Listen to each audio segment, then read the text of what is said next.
she entered hell. Despicable Ivy raped her, then, when her mom confronted him, pushed her mom downstairs to her death. With her mom gone, Ivy lost all support, taking jobs from waitress to hourly worker until she became a bartender. Due to her stunning looks, a boss noticed her, eagerly gave her a card for acting. She believed her luck was changing. But on her first day, the boss scared her. Soon, she was feasted by everyone and filmed. They were a crime gang. These guys were ruthless, playing both sides. Smiley never showed her true face. Ivy was forced to get a smiley tattoo behind her ear, and from then on, she had to follow orders, using her charm to lure rich men into love before they were taken out. This time, Kunta wasn't safe either, but Ivy surprisingly fell for him. Too bad she couldn't save Kunta from his fate. Determined to end this, she planned to escape Smiley, but only by finding a chance to deal with him. Yet, Linmo was puzzled. From what she knew, Kunta wasn't that rich. Why would Smiley go to all this trouble? Figuring out Kunta's secret might lead them to Smiley. Linmo had suspected that Gad's death was connected to Kunta, and with Ivy's intel, it was confirmed. Kunta left at around 7. Linmo found the broken clock she had examined with Gad, which confirmed her. Following Kunta, she cleverly placed the clock under the tire of his car to pinpoint when he left. But why shadow Kunta? Ivy didn't know. She didn't know Gad. A sleepless night for both. Unbeknownst to them, Officer Sash arrived. As she prepared to go up, the elevator door slammed shut. A hand lunged in see Braceface. They rode to the top floor together.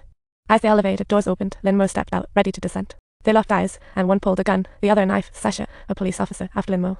Braceface aimed to take out Linmo. Sasha sensed trouble, turned to grab her, only to be overpowered. In no time, Sasha was tossed out. Ivy picked up the gun and started shooting. Braceface panicked, jumping to dodge. In a flash, she jumped floors, pulling Sasha back. But as Sasha was safe, she shoved Linmo against the wall. At this moment, she was convinced Linmo killed Kunta. Dashcam footage and fingerprints proved it. You're all just pawns in someone else's game. There's a huge conspiracy behind it. Smiley, you know, I always believed in you. Give me time, I'll find her. If Linmo were the villain. Ultimately, Sasha chose to trust Linmo and secretly let them go, facing Braceface's pursuit. The best way to end this is to find Smiley before she catches up. Linmo noticed that Smiley always used the same hit. First, old Mo with a gun from her childhood. Then, a rope foot killer. Later, knife-loving Braceface, clearly not her style. No new killer replaced Braceface, so Linmo speculated Smiley might personally intervene due to urgency. So we've got to tackle this case head-on. It's our only chance to find Smiley. The duo returned to Gad's place. But to their surprise, everything had been taken to the precinct, yet the footprints from Gad's death were still there.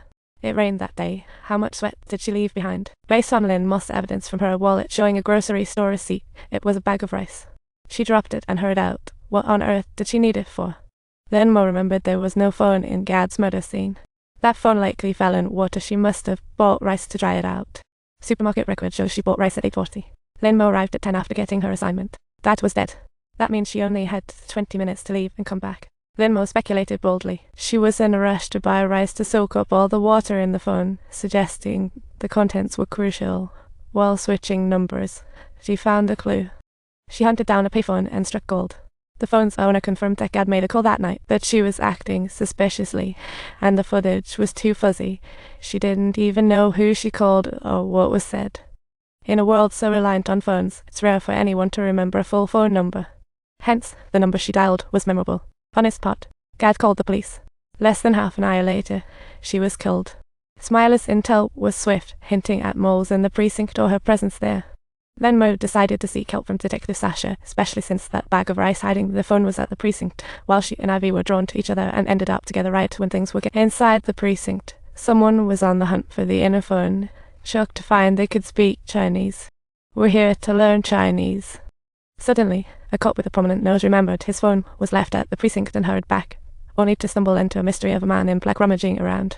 Without hesitation, he attempted to capture him, but sadly, he was overpowered, easily pinned down while the shady figure made a getaway.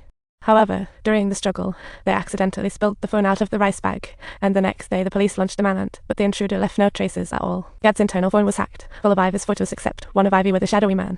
Meanwhile, techies at the precinct unwrapped Kunta's email, but as luck would have it, Kunta had a Trojan horse planted. Boom, it went off just as they opened. Sent to all-time media, Kunta's Talon's richest, inheriting $6 billion. Sasha immediately called Lynn Mo with a scoop, warning her to watch out for that woman Ivy. At this moment, it all clicked for Lynn Mo. Smiley had known Kunta's real identity all along. That's why Smiley had set Ivy on Kunta to get married to him. When Kunta got suspicious, he hired Gad to dig into Ivy. Turns out, Gad was tailing Ivy. Once Ivy found out, she reported to Smiley. Smiley stepped in personally to take out Gad, but Ivy had her own plans. She hoped to use Lynn Mo to break free and claim the riches for herself. Lynn Mo, feeling cheated, confronted Ivy. Is this true? You have to tell me. Subscribe to my channel, please.